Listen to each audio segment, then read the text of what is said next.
ఎమ్మిగనూరు మున్సిపాలిటీలో దాదాపు 13 మంది వారు జాయిన్ అయినటువంటి క్రమంలోనే దురదృష్టవశాత్తు వారు చనిపోయినటువంటి వ్యక్తులు వాళ్ళ కుటుంబాలకి మళ్ళీ ఉద్యోగాల్లో తీసుకుంటూ నిన్ననే ముఖ్యమంత్రి నారా చంద్రబాబు నాయుడు గారి దగ్గర, అదేవిధంగా మా నిమ్మల రామానాయుడు ఇన్ఛార్జ్ మినిస్టర్ గారి దగ్గర కూడా కలెక్టర్ గారి ద్వారా అప్రూవల్ తీసుకొని వారికి వెంటనే ఈరోజు ఏదైతే ఆప్కాస్ కూడా పంపించి ఆన్లైన్ కూడా చేసి 2-3 రోజుల్లోనే ఇంకా ఈ ఆర్డర్ కూడా తెచ్చినటువంటి పరిస్థితి. ఈరోజు పత్రికా ముఖంగా మీకు అందరికీ తెలియజేయాలని చెప్పి ఈ యొక్క పత్రికా సమావేశం పెట్టడం జరిగింది.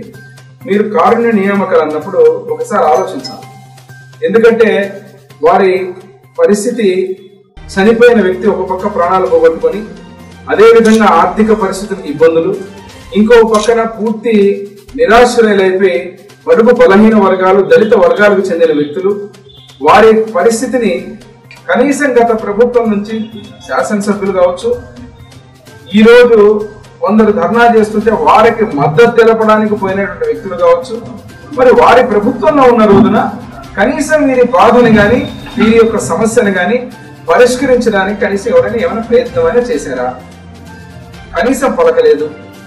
మా నాయకులందరూ కూడా ఈ యొక్క డిమాండ్ని ఎవరైతే ఉన్నారో ప్రతి ఒక్కరు వచ్చి ఈ యొక్క వీళ్ళకు 13 మందికి ఇవ్వాలని చెప్పి, ఇప్పుడు కాదు, నేను ఎమ్మెల్యే అయిన 3 నెలలకే ఉదాహరణ మా అగరమ్మే, దాంట్లో అగరం అంటే ఎవరో కాదు, లూయిస్ బిడ్డ, వారు నా దగ్గరకు వచ్చి చెప్పినప్పుడు ఆ రోజు నేను వాళ్ళందరూ మాట ఇవ్వడం జరిగింది.